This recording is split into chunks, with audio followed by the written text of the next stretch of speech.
Most agents take years, sometimes decades, to break into luxury markets and replace their 9-to-5 income. My guest today did it in just 3.5 years. She went from part-time dabbling in real estate to walking away from a 6-figure job, now pulling in more GCI than her old salary ever paid. And yes, she capped, which means 100% of her commissions go straight into her pocket for the rest of her calendar year. Not bad for someone who started out just testing the waters. Today, we're telling her story, so let's get to it.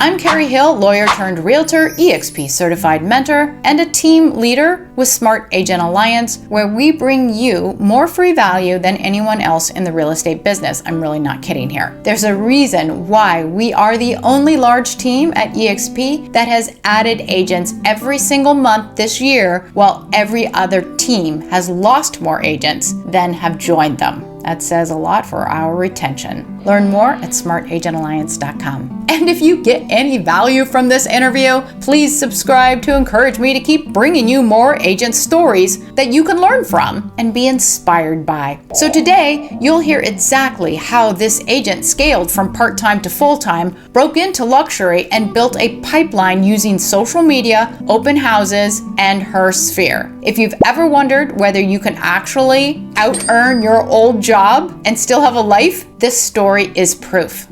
So this is Amanda, a super successful agent in Seattle. Thank you for joining me today, and I am super excited to hear your story. So tell us your story. Thank you so much for having me, Carrie. It's a pleasure to be here today. And yeah, let's start from the beginning. I've been here in Seattle, Washington, as you shared.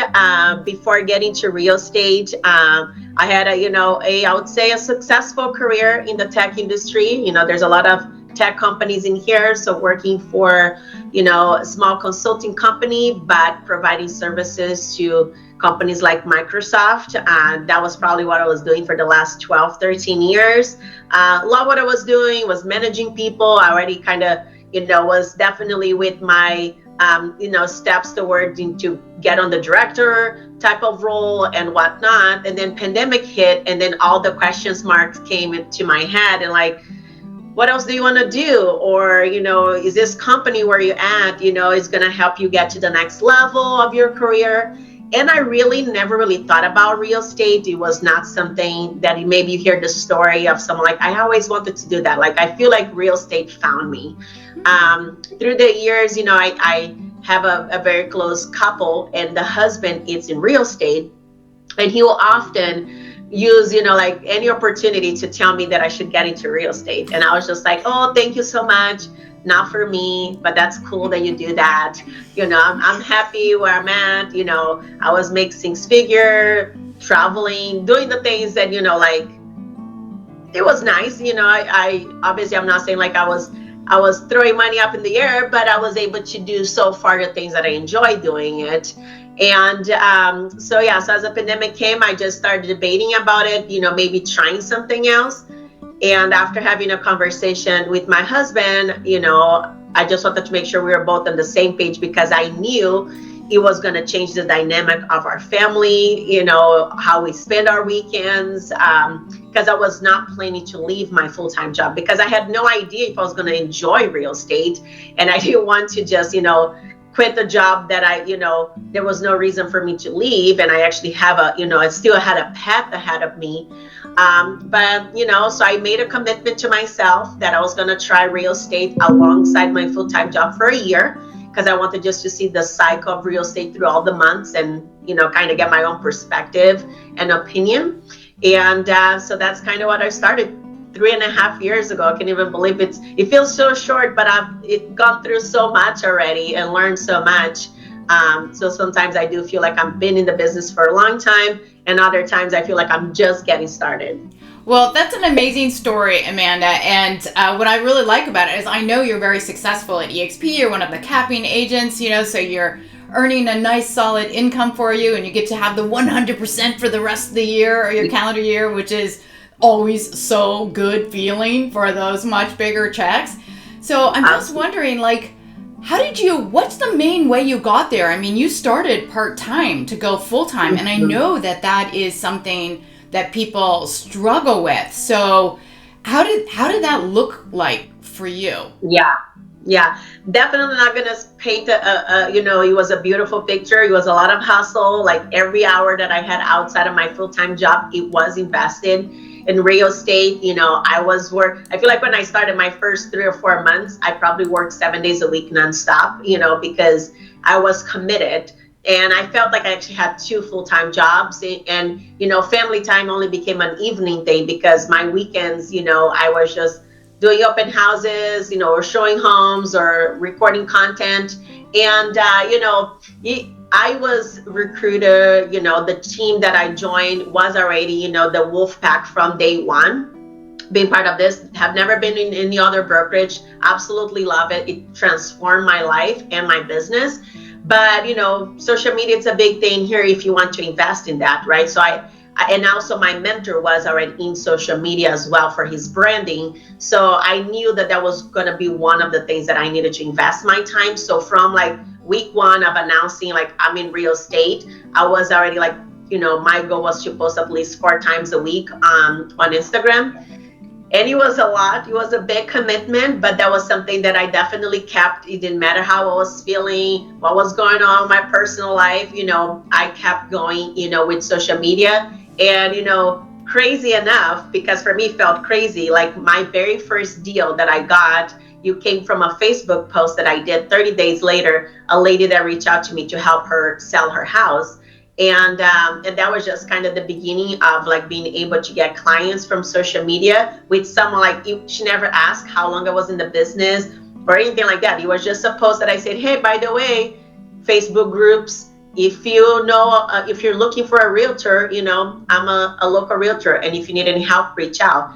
And definitely got some clients from my sphere as well. But it still boggles my mind that my very first deal came from social media within like 30 days. Wow, that's great. 30 days is a really short ramp for social media. So you were obviously doing it quite right. And I noticed you said to me at first that you were doing Instagram 4 times a week. So were you using those on Facebook too, since you said that woman came from Facebook? That little connection between the two? Yes, I made a decision, which was a hard one in the beginning, to get my already existing accounts, my personal account, and getting that into a business account. So I did not create a second real estate account. And I know that question comes all the time. And I promise you, I was also very like, oh my gosh, should I do that? Because I already knew my plan to post as often as I was planning to, and, so I was a little bit fearful. What are people going to think? What are they going to say? And believe me, I had people saying, this is great. And I also had people say, you're so annoying. You're like on my feed all the time. And, in the beginning, I took some personal, and I was just like, I was so frustrated. I'm like, I'm here just trying to grow my business. And, people are so negative. And I'm like, just remove me, unfollow me if you don't want to be seeing my face. So there was definitely, some of those noises that I had to work through it. You will have the people that are supporting you, as you also have the people that are criticizing you from the get-go. And I had to shut off those voices very quickly, very soon. Otherwise, probably I wouldn't be here. Yeah, I think that's a common obstacle that happens to a lot of us in social media, that we have those very few voices that are negative, but they're very big in our head when we read things like that. And it's one of the things I don't like about social media, but you've obviously done the right thing to move past it. So one thing I noticed that you said, so you had your like regular personal accounts and you wanted to move those over to a business. Did you just post on the personal account though, and then slowly make that like a business account, or did you start like you didn't start a separate business account, right? No. So I just kind of, because before the account I had was private, so it was had a little bit more protection there, right? Because I was just posting pictures of travels, family time and things like that. So I just made it public, change a little bit my bio at the moment of what I knew, just to make sure people knew I was in real estate. And then I just start posting. It was just like, as I said, like it was not like an easy thing, but I knew it was the right thing to do because it was very clear to me, especially being new, that I needed to get people to needed to know what I was doing, right? So I was just trying to attack in every corner possible. If it was someone that was on my social media, if it was me contacting someone, personally via text or making a call. My goal those first 90 days, it was for everybody that I knew to know that I was in real estate. And always that has been my mantra. It's just like people need to know what I do. And if they decide to work with someone else, that's totally okay. It's their choice, but I want them to think about me. Yeah, well, it's brilliant, and I actually love the way you did it by adding to your personal account, because don't they also have access to your older personal things when you did that? So maybe a way to get to know you a little better personally. And then, absolutely. Yeah. Okay. So it's actually like having a whole bunch of content for somebody who wants to go back, even though your channel was new and shifting to a business. So that's great. So since you have been, or are you still doing 4 posts a day, did you say, or a week? Yeah, 4 posts a week. That's how I started. Today's probably like 2, some days 3 a day. Wow. That's a big commitment. Definitely. Yeah. So did you? I do get help. I do have help today. When I started, it was just me editing, videoing, doing all the things, posting. I still obviously have to video because it's myself, but I do have a virtual assistant that helps me the moment I put the idea together, right, and upload that video. Then they take from, the editing part and posting part. We've been working out for almost 2 years together, so they know how I like things to be done. So I'm a little bit almost hands off because, and I'm still looking and checking what they're doing. But, before I had the, okay, let me see if I trust you. When you edit, I need to review first before you post it. Now it's just, they kind of get to just go for it. That's good. That's saving you a lot of time. I'm sure that was quite a commitment. Oh, yeah. It must have taken up your entire week. And you were also working a different job. I don't even know how you did it. How did you do it? Did you work after you came home for work? Or were you remote? How did you do it? Yeah, so it definitely helped the fact that I was working remote already for my job. I didn't have to go to the office at all. And then with EXP being cloud-based, so it was like the perfect combination for me because I also did not have to be in an office somewhere else, right? Because I know a lot of sometimes part-time agents, they have a difficulty finding the right team because a team doesn't want to, get you or embrace you to their team because you're going to be a part-time agent, right? Because they get it, you might not show up every time. Some other things, your job will still take priority over real estate, especially if you don't have a clear goal. And, and it's a lot of hard work. There's nothing to be removed from that. So if you're not sure if that's what you really want to do, you will struggle and you might quit the industry. That's for sure. Yeah. Yeah, I hadn't actually thought about that, but being remote and also joining a cloud-based company, and I mean, it was all on you, right? We are part of a team that pours out freely, not depending on whether or not you're full-time or you're part-time. Everybody gets equal attention.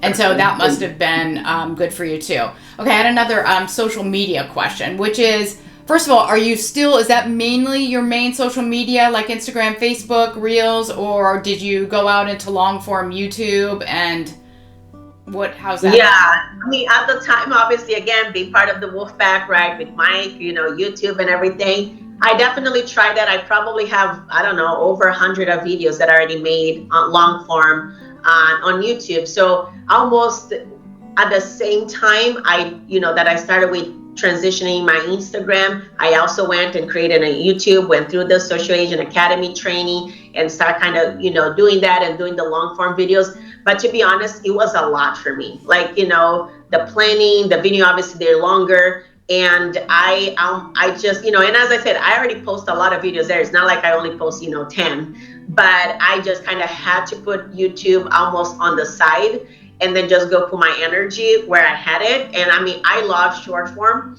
I almost wish I started with YouTube because then I feel like the transition was going to be easier. Now doing short, all the time and going to the longer, it's definitely like, it takes a lot more prep, a lot more work and more intentionality. But so today I am revamping my YouTube channel, but I am focusing a little bit more on helping other agents. I'm very passionate about that. I was a manager for a long time, so I think I kind of gravitated on on the coaching side with real estate very easily. So I'm just transitioning my channel now on YouTube about more agents and helping them, and kind of like gonna have you there. But my Instagram is gonna continue to be buyers and sellers, educating my possible future client. Okay, that's great. So you're making another transition now, so we're gonna have to check back with you in like a year and see how that goes. So in the meantime, though, with everything that you do have, which one of those social platforms is your biggest source of leads, and what type of content is your biggest source within that platform? Yeah. I mean, I would say it's still like a 50-50 between Instagram and Facebook, because everything, I mean, it starts on Instagram, but it feeds into Facebook, right? Everything gets there either from a post, from a story. Obviously, with Facebook, you do have Facebook groups, which is something that you don't have, right, with Instagram.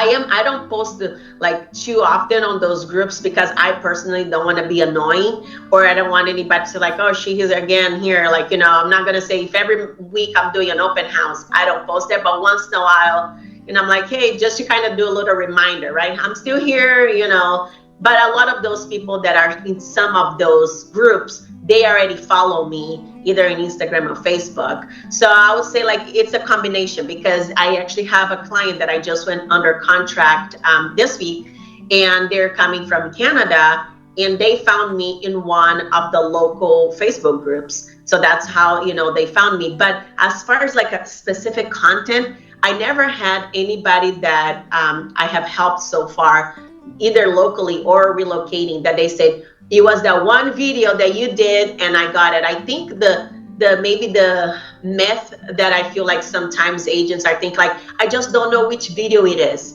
and then they don't do it, And I think it's just like it's better that you're posting something, you're providing some value, and I think you're just gonna build trust. The more they see, and then eventually when they feel that they're ready or they have a question, they're gonna come to you. You might not like, I don't have a golden ticket, like this is the video, go do it right now and you're gonna get 10 clients. I think it's more be consistent and post information that they are gonna be learning something, and also getting to know more about you as a person, because that's what is gonna attract. Like there's agent for everybody, and I know I'm not everybody's agent. Well, that's excellent advice, and helpful in terms of knowing that actually everything you're posting is really going to who you are and what you provide, and so like a broader picture. So I know that you don't get leads just from social media, right? You have some other strategies like open house. You have maybe an open house strategy. Can you tell us about some of the other ways that you go about getting leads? Yeah, no, I mean, like I would say like this summer, I probably slowed down a little bit on my open houses, because, I've been actually being busy with client, which is always a great thing, right? Showing homes and whatnot. But, but in the beginning of the year, I would say probably this year, I already done 30 or 40 open houses, so I will be like, if I don't have a client, if you don't have a client, if you don't know what you should be doing, you should be at an open house every weekend. And I would do open houses on a Thursday, on a Friday, on Wednesday, like whatever I had that, opening in my schedule. And I'm like, if I have nothing to do, the bare minimum, I'm doing an open house. And why the open house? Not only, obviously, yes, you want to potentially a buyer will come through and you're going to get that connection. But my open houses was for even beyond that.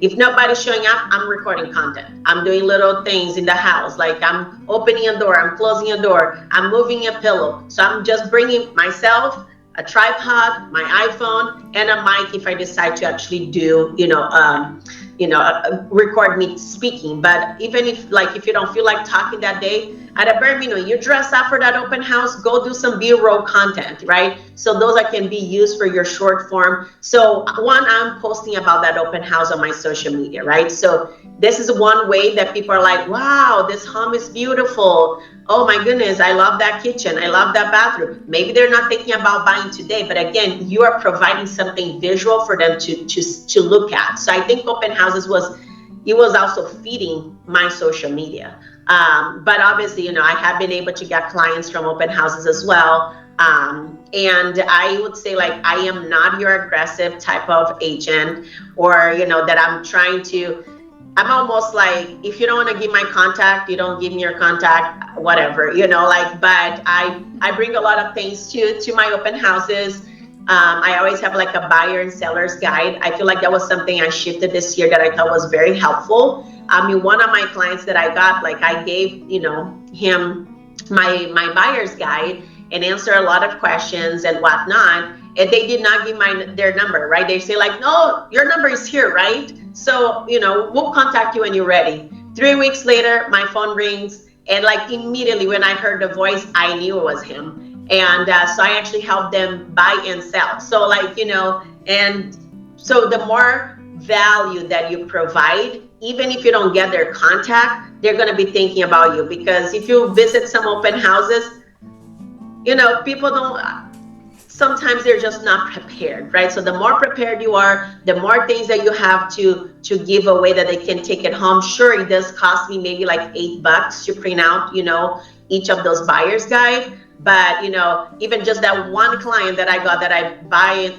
help them buy and sell this year, it was beyond worth it, me printing another 100 buyer's guide, So it's just like, again, providing value if it's in person or if it's, via social media. Wow, that's great. So you actually went through quite a bit by being part-time and going full-time, and I'm sure you learned so much along the way. If you now got to start over where you were 3.5 years ago, is there anything you would have done differently? Because it already sounds like you were very intentional. But as entrepreneurs in real estate, we do still learn, at least I have so much, in that. Is there anything in particular, anything that you would have done differently? Well, obviously with what I know today, I would have learned to batch my content, and I feel like more and more because people are doing real social media today, so you hear that a lot more than maybe a few years ago, and just how critical it is. Like social media, it's not that hard. We are the one that blocks ourselves. You probably spend more time telling yourself why you shouldn't do it than actually going and just doing the video, or even if it's just a post. So we definitely like to slow ourselves down, and I would say it definitely makes a huge difference. The group that you're with, the people that you're surrounding yourself, like eliminating those voices. And sometimes it's family, sometimes it's friends, that you just need to be like ultra focused in what you want to accomplish, because this business, it's unlimited. Like, it's truly unlimited. And the only person that is going to stop you is going to be yourself. So the moment I feel like you can kind of get over yourself and know that this is what you want to do, because it took me a while, even though I was doing a lot of things in the beginning. Obviously I did get some results quickly, but I was still self-sabotaging myself so badly in the beginning, because obviously it's new. So there's a lot of fear. But I think what helped me the most was just like making sure I had a mentor, that knew what they're doing, so that, because I feel like even getting to social media, I don't know if I would have done that just myself if I didn't have a mentor that was already walking that walk. So all I did was just like, okay, let me just walk on the blueprint that is already provided to me. So I think that definitely helped me a lot, who I aligned myself with from the beginning.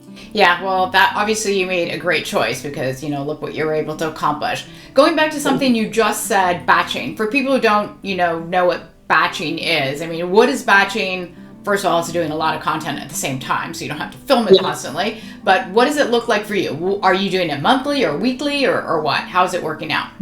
Yeah, so usually I kind of, you can space out as far as you want to, right? Anybody, but, I kind of for me, now that I have support, my batching, it's only 2 steps, which is getting the content, so usually like what are the scripts that I want to say, or what's the ideas, and then recording.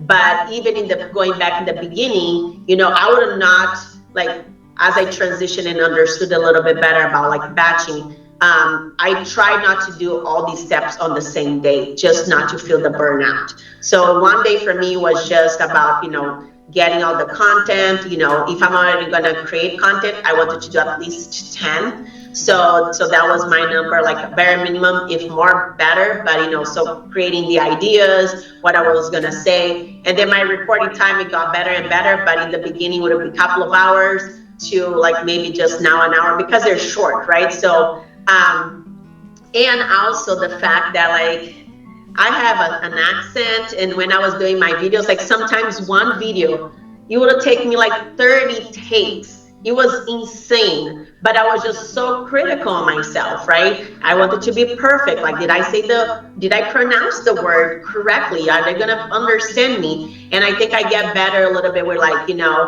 I need to get this video out. I don't have a lot of time, and it is what it is. If it's 70-80% good, it's better than not done. And then so I think I had to get over myself, and I am a perfectionist. So I understand there, if you like want everything perfect, but I had to get over myself because I didn't have the luxury of time, to just spend as much time and then not stay with my commitment. So yeah, so one day for scripting, one day for recording, and then another day I would just do the editing, because then you're in a different mode. Because when you're recording, you with your camera, maybe you're doing it at your house, maybe you're doing it at a listing, maybe you're doing outside, maybe you're talking about parks and different things in your region. But then when you're editing, you're in the editing mode, because then it's a lot easier that you're doing everything and organizing how you want it. And then the fourth pillar, or the fourth day, you would be actually scheduling, them out, because I wanted just to do like, recording once or twice a month max. And then that needed to be like enough to feed, my posting for the next couple of weeks. Well, that's excellent advice. Breaking it down, keeping your mind in that frame of what you're trying to accomplish that day, and then just, 2 to 4 times, or twice a month. That's really good. So, let me see. My next question I wanted to ask you, so it sounded like did you choose eXp Realty because of them being cloud-based, and then finding the sponsor through Mike? How did you find that or make that decision? So like kind of, as I mentioned a little bit, since it was a friend that kind of told me about real estate. So when I was getting my license, he was actually at Compass at the time.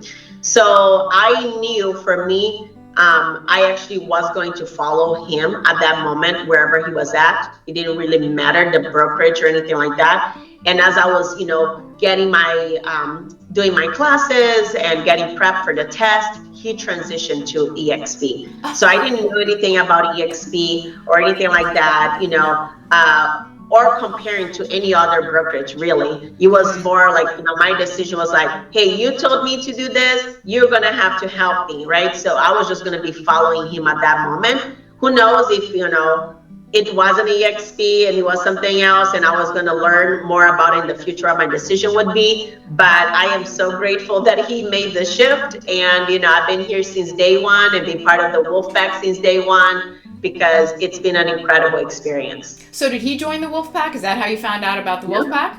Wow. Yeah. Well, yeah, he's up. That was lucky. So I know.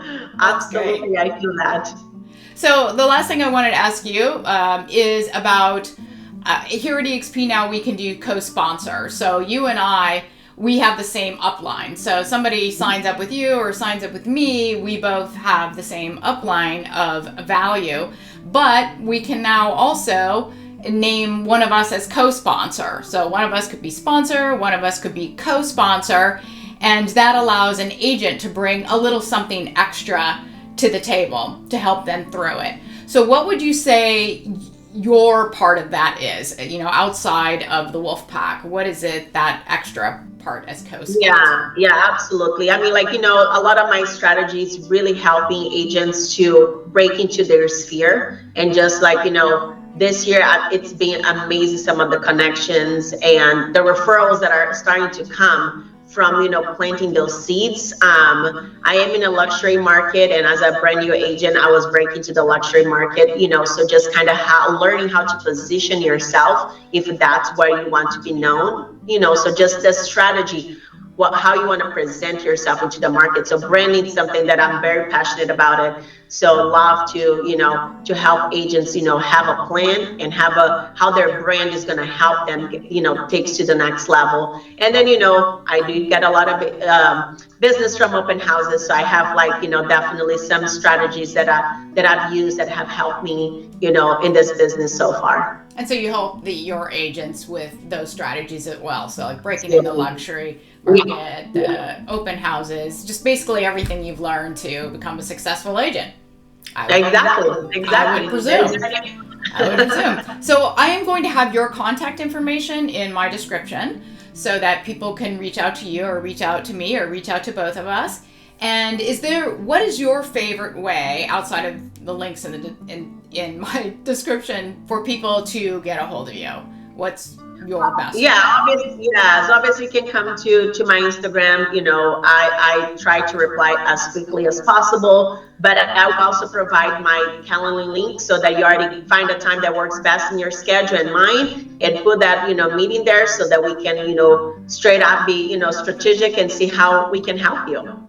Okay, that's great. Amanda, thank you so much for being on my show today and sharing all your knowledge. It's really amazing what you have accomplished, from both the obstacles of part-time to full-time, and actually you've only been doing this 3.5 years, so that's insane. You've been great. Thank you so much. Oh, thank you. It was a pleasure being here today, and I hope to partner up with some of the people that are watching this today. Yeah, that would be great. Bye. Awesome. Thank you. If you're interested in partnering with Smart Agent Alliance or Amanda, or with both of us, click the links in the description below to get the ball rolling. And if you want any more information about eXp Realty or our team, there should be videos showing above me right now. Thank you for watching and have a great day.